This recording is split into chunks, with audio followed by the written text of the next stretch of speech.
वो खून ही क्या जो खौले ना, किसानों के हित में बोले ना। अरे आग लगे ऐसी सत्ता को जिसमें मजदूरों का कोई सोचे ना। जो दे शिक्षा को प्राथमिकता, बेरोजगारी है जिसकी चिंता। सही कीमत जो समझे फसल की, वही चुनेगी अब जनता।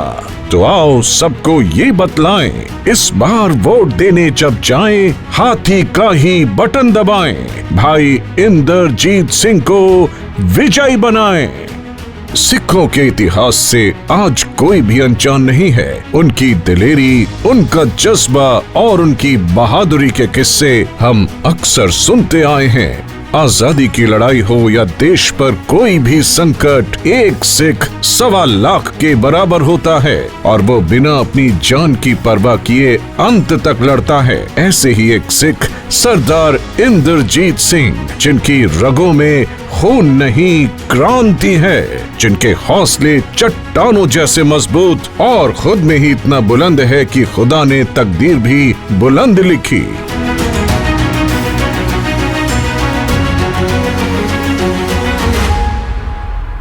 सिख इतिहास के सुनहरी पन्नों पर सरदार इंद्रजीत सिंह के पुरखों का नाम सुनहरी अक्षरों में गड़ा हुआ है। एक शहीद परिवार में जन्मे सरदार इंद्रजीत सिंह के रगों में सेवा और बलिदान का जज्बा आज भी दौड़ रहा है। सरदार इंद्रजीत सिंह जलमाना और शहीदी परिवार दे विचों हन, जिथे सरदार लक्ष्मण सिंह ने ननकाना साहिब दे विच अपनी शहीदी दित्ती सी अते सरदार लक्ष्मण सिंह जी भी अपने जीवन काल दे विच समाज सेवी रहे। उस तो बाद सरदार इंद्रजीत सिंह जी जो हैं, इन्हां नूं बसपा की टिकट मिली है क्योंकि वो खानदानी जिहड़ा है इन्हां दा सेवा भावना वाला जिहड़ा रिश्ता है वो चलता आ रहा है। समाज सेवी भी रहे हैं। अज तक इन्हां ने मस्जिद भी बना के दी है तो मुसलमानों की मंदिरां विच जाके उत्थे भी गरीबां दे वास्ते इन्हां ने फंड दिते हैं। गुरुद्वारियां साहिब दे विच भी इन्हां ने जाके फंड दिते हैं। समाज सेवी रहे हैं अते अज सानू मौका मिलिया है कि जिन्हां ने किसानी के बारे भी अपने पद तो अस्तीफा दिता, इन्हां दी बेटी ने अस्तीफा दिता ते जिन्नी तनख्वाह सी उहदी रसद लैके किसान जिथे मोर्चा लगा सी दिल्ली उत्थे पहुँचाई। किसानां दे तैसी रहे ने और किसान पुत्र ने। सो अज भी सानू एक मौका मिलिया है कि अजिहे असीं एक वीर नूं अपनी कीमती वोटां पा के दिल्ली भेज के अते अपनी जिहड़ी है वो किसानी नूं बचाईए अते अपने जिहड़े है हक जिहड़े ने किसान दे वो तां ही हो मंग सकदे ने जेकर असीं अपना किसान पुत्र कोई दिल्ली दे विच संसद विच भेजांगे। अनाज के दाने की कीमत या तो कोई भूखा गरीब बता सकता है या उसे उगाने वाला किसान। गरीब किसान परिवार में जन्मे सरदार इंद्रजीत सिंह, जिन्होंने गरीबी का दुख भी देखा है और किसानी भी की है। इंद्रजीत जलमाना मेरे भाई जैसे ही है। मैं इसको 25-30 साल से जानता हूँ। बहुत बढ़िया इंसान है। लोगों के सुख दुख में आधी रात को भी काम आते हैं। पंचायती आदमी हैं, दया धर्म वाले आदमी हैं। बहन मायावती जी ने इनको टिकट दे के नवाजा है तो लोगों के बीच में जा रहे हैं। लोग बहुत रिस्पॉन्स दे रहे हैं भी हमारे बीच का कैंडिडेट है। कि पहले जितने भी कैंडिडेट आए हैं बाहर से आए हैं, बाहरी कैंडिडेट थे। अब की बाहर करनाल का लोकल कैंडिडेट है, लोगों के बीच रहने वाला कैंडिडेट है। तो लोग इसको चाह रहे हैं और इनका समर्थन भी कर रहे हैं। जगह जगह इनका शक्ति बरादरी इनका प्रोग्राम कर रही है। बल्कि हमारे से ज़्यादा सिख बरादरी से जो ताल्लुकात रखते हैं, हमारे से ज़्यादा दूसरी बरादरी पंडित बनिया जितने भी लोग हैं, जो छोटे वाल्मीकि समाज, बहुजन समाज, सारा का सारा इनसे जुड़ा हुआ है। किसानों की हक की लड़ाई के लिए आपने राजनीति के पहले ही पायदान से इस्तीफा देकर ये साबित कर दिया कि वो अब जीवन भर गरीब मजलूम किसान और मजदूर के हक की लड़ाई लड़ेंगे। इसी के चलते भाई इंद्रजीत सिंह को बहन मायावती ने करनाल से बसपा के लोकसभा का उम्मीदवार घोषित किया। शिक्षा इंसान को अंधकार से उजाले की तरफ ले जाने का काम करती है। किसी गरीब की आंखों में शिक्षा आज ना पूरे होने वाला ख्वाब बनकर रह गया है। मेरे से बेहतर पढ़ाई क्या होती है कोई भी नहीं जानता, क्योंकि मैंने पढ़ाई करने के लिए, पढ़ने के लिए एक ट्रैक्टर ट्राली से मिट्टी तक ढोई है। खुद हम ट्राली भरते थे और खुद ट्राली खाली करते थे। उस वक्त ऐसे ट्रालियों से मिट्टी ढो के मैंने उससे जो पैसे कमाए उस तरीके से अपनी शिक्षा प्राप्त की। तो मैं पढ़ाई की वैल्यू जानता हूँ और मैं खट्टर साहब को पूछना चाहता हूँ या मोदी सरकार को पूछना चाहता हूँ, इन्होंने 10 सालों में पढ़ाई के ऊपर क्या काम किया। ये तो जो सरकारी स्कूल थे उनको भी खत्म करने पे तुले हुए हैं। हरियाणा में कम से कम 105 स्कूल इन्होंने मर्ज कर दिए हैं और ये इसीलिए मर्ज किए गए हैं कि ना कोई गरीब का बच्चा पढ़े और ना वो अपने अधिकार मांगे और ना वो रोजगार मांगे। तो मैं खट्टर साहब से सीधा सीधा ये सवाल पूछना चाहता हूँ कि आपने उस गरीब किसान की और गरीब मजदूर की पढ़ाई के लिए आज तक क्या किया है। आज का युवा पूछता है ये सवाल, मेरे हक की शिक्षा क्यों है बेहाल। स्वस्थ जीवन शैली एक अच्छे जीवन की नींव है। इंसान की मूलभूत सुविधाओं में से सबसे महत्वपूर्ण स्वास्थ्य सुविधाएं हैं। आज हरियाणा का गरीब आम इंसान बेहाल स्वास्थ्य सुविधाओं से परेशान है। बीमारी के चलते छोटी सी आपात स्थिति पड़ते ही हरियाणा के किसी भी कोने में रह रहे मरीजों को दिल्ली या चंडीगढ़ इलाज के लिए भेजा जाता है। अगर मैं स्वास्थ्य सुविधाओं की बात करूं तो पिछले 70 सालों में इतनी सरकारें रही, क्या वो इतना कुछ भी नहीं कर पाई कि अगर हरियाणा में कोई मेजर इमरजेंसी मेडिकल लाइन में हो जाए तो उसका हरियाणा में इलाज हो जाए। अभी तक वो कोई भी मेजर इमरजेंसी बनती है तो उनको हरियाणा में ना इलाज करके उनको या तो चंडीगढ़ भेजा जाता है और या दिल्ली भेजा जाता है।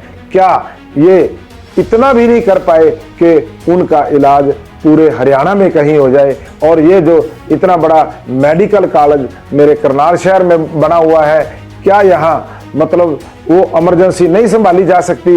तो फिर इतनी बड़ी बिल्डिंग पे इतने पैसे बर्बाद करने का कोई फायदा नहीं था। हरियाणा में दशकों से राज कर रही और कर चुकी सरकार से हर आदमी यही सवाल करता है, बदहाल हरियाणा में बेहाल स्वास्थ्य सुविधाएं क्यों? करनाल लोकसभा की भोली भाली जनता को हर चुनाव में करनाल को चारों तरफ से रेलवे लाइन से जोड़ने का वादा करके सभी नेता भूल जाते हैं। अगर मैं पिछली सरकारों की बात करूं तो जब भी इलेक्शन का समय आता था तो ये झूठे लुभाने लोगों को सपने दिखाते थे। तो पीछे जब 10 साल पहले जो बीजेपी की सरकार, हरियाणा में भी बीजेपी की सरकार थी और सेंटर में भी बीजेपी की सरकार थी, तो इन्होंने एक बहुत बड़ा वादा किया था कि यमुनानगर से करनाल होते हुए कैथल के लिए रेलवे लाइन बिछाएंगे और एक लाइन करनाल से असंध होके जींद के लिए बिछाएंगे। लेकिन दोनों जगह सेंटर और स्टेट में सरकार होते हुए इन्होंने उस पे भी कोई काम नहीं किया। 4 दिन वोट लेने के लिए दुहाई मचाई रेलवे लाइन। लेकिन अगर मैं सांसद बना तो मेरी पहली कलम से यही काम होगा कि मैं कोशिश करूंगा कि ये यमुनानगर से जो कैथल वाली रेलवे लाइन है ये भी बनाई जाए और जो करनाल से जींद वाली रेलवे लाइन है उसको भी मुकम्मल करवाया जाए। इन दोनों रेलवे लाइनों को मैं करवा के ही दम लूंगा। झूठे वादों पर होगा अब सवाल, कहां है करनाल रेलवे लाइन का जाल? पिछले 20 साल से करनाल की जनता की सबसे बड़ी मांग थी करनाल में एक एयरपोर्ट, जिसके वादे भी बहुत हुए और लोगों ने वोट भी दिया। आज तक करनाल में एयरपोर्ट की मांग जस की तस है। अगर मैं पिछली दोनों सरकारों की बात करूं तो इलेक्शन के समय कांग्रेस ने भी और बीजेपी ने भी इन पिछले 20 सालों में वादा किया था कि करनाल को एक एयरपोर्ट देंगे। लेकिन इन्होंने वोट लेने के बाद, जब कि कांग्रेस के हरियाणा में भी सरकार थी और सेंटर में भी सरकार थी, उन्होंने भी एयरपोर्ट पे कोई काम नहीं किया। और उसके बाद इन पिछले 10 सालों में हरियाणा में भी बीजेपी की सरकार थी और सेंटर में भी बीजेपी की सरकार थी, लेकिन इन्होंने भी पहले वादा किया कि हम एयरपोर्ट बनाएंगे, लेकिन वोट लेने के बाद इन्होंने भी ज्यों का त्यों उस एयरपोर्ट के लिए कोई भी काम नहीं किया। जनता पूछती है ये सवाल, करनाल की तरक्की की उड़ान के लिए जिस एयरपोर्ट का वादा किया था वो एयरपोर्ट कहाँ है? लोकसभा करनाल में असंध तहसील, जिसको जिला बनाने की मांग हर चुनाव में बार बार दोहराई जाती है, पर आज तक किसी भी सरकार ने आम आदमी की समस्या को सुलझाने के लिए इस मुद्दे का कोई भी हल नहीं निकाला। असंध की जनता को छोटे से छोटे प्रशासनिक काम के लिए 50 किलोमीटर दूर करनाल में जाना पड़ता है, और जो पिछली जितने भी कांग्रेस या बीजेपी के नेताओं ने इलेक्शन लड़ा तो उन्होंने एक ही बात कही, असंध को डिस्ट्रिक्ट बनाएंगे, लेकिन वो एक मुद्दा ही बन के रह गया।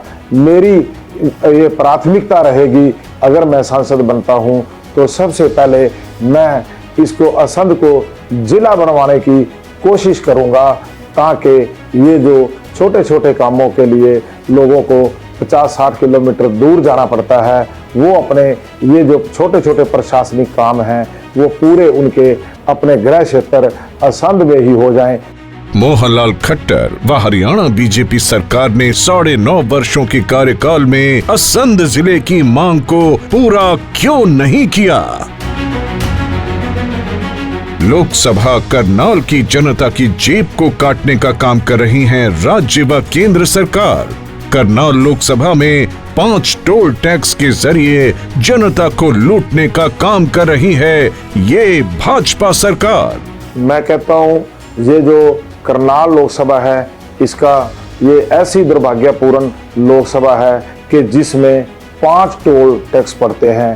पूरे भारत देश में ऐसी कोई और लोकसभा नहीं होगी जिसमें 5 टोल पड़ते हों, लेकिन करनाल लोकसभा में 5 टोल पड़ते हैं। तो मैं एक और बात करूं तो करनाल से जो असंध रोड है उस पे भी टोल लगा हुआ है, जबकि वो सड़क टोल के लायक ही नहीं है, वो सिंगल सड़क है और उस पे भी इन्होंने टोल टैक्स लगाया हुआ है। तो मैं जैसे ही मैं सांसद बना, सबसे पहले मैं जो करनाल से असंध रोड पे प्योंत पे टोल टैक्स पड़ता है, सबसे पहले ही महीने में मैं उसको टोल को उठवाने की कोशिश करूंगा। सड़क पर हो रही खुलेआम टोल टैक्स की लूट कब होगी बंद? बेरोजगारी किसी भी देश के विकास में प्रमुख बाधाओं में से एक है। पिछले 10 वर्षों में केंद्र या हरियाणा सरकार की तरफ से हरियाणा के नौजवानों के रोजगार के लिए कोई भी कदम नहीं उठाया गया। आज नौजवान हताश हैं, नाराज हैं, बेरोजगार हैं। मोदी सरकार ने हर साल 2 करोड़ रोजगार देने का वादा किया था, जबकि मेरी करनाल लोकसभा में युवा, पढ़े लिखे युवा वैसे ही बेरोजगार घूम रहे हैं और वो रोजगार के लिए विदेशों में पलायन कर रहे हैं। मैं जैसे ही सांसद बना, मैं उसी वक्त यहाँ बड़ी बड़ी फैक्ट्रियाँ ले आने की कोशिश करूँगा, क्योंकि जो युवा हैं उनको यही रोजगार मिले, वो रोजगार के लिए बाहर विदेशों में पलायन ना करें। युवा है बेबस और लाचार, कहाँ है उसके लिए रोजगार? सभी धर्मों का सम्मान करने वाले सरदार इंद्रजीत सिंह। हमारे भाई जो इंद्रजीत नवजोत जलमाना जी, इन्होंने ये मस्जिद मुसलमानों को तोहफे में दी और इनका बहुत बड़ा योगदान रहा और अब भी ये हमारे साथ हैं और हर त्योहार जितने भी हमारे आते हैं ये हमारे कंधे से कंधा मिलाकर चलते हैं। मंदिर हो, मस्जिद हो या गुरु घर, वो कहीं पर भी सेवा का मौका नहीं छोड़ते। और एक बार ही मिले इनसे हम, तो ये कहने लगे क्या काम करना है। हमने कहा जी हमारा मतलब ये पिलर खड़े थे मंदिर के, तो हमने कहा हमारा लेंटर लगवा दो जी। ये बोले छोड़ो, इलेक्शन की तो बहुत दूर की बात है, वोट बाट का कोई चक्कर नहीं तुम्हारे ऊपर, हम गुरु घर का लेंटर मतलब वैसे ही लगवाओगे। देखिए मामा वीरजिया को अच्छी तरह से ईमानदार और नेक छवि का इंसान कहते हैं, जो हमारे ऊपर किसी चीज़ का भी दबाव नहीं दिया, वोट का दबाव भी ना दिया। आज करना लोकसभा को एक ऐसे सांसद की जरूरत है जो यहाँ का हो, यहाँ की मिट्टी से जुड़ा हो और हर वर्ग की समस्या को समझता हो, राजनीति से ऊपर उठकर सभी धर्मों और सभी वर्गों के लिए एक समान काम करने वाला हो। किसानों की आवाज, गरीबों का सहारा, वही है इंद्रजीत सिंह भाई हमारा।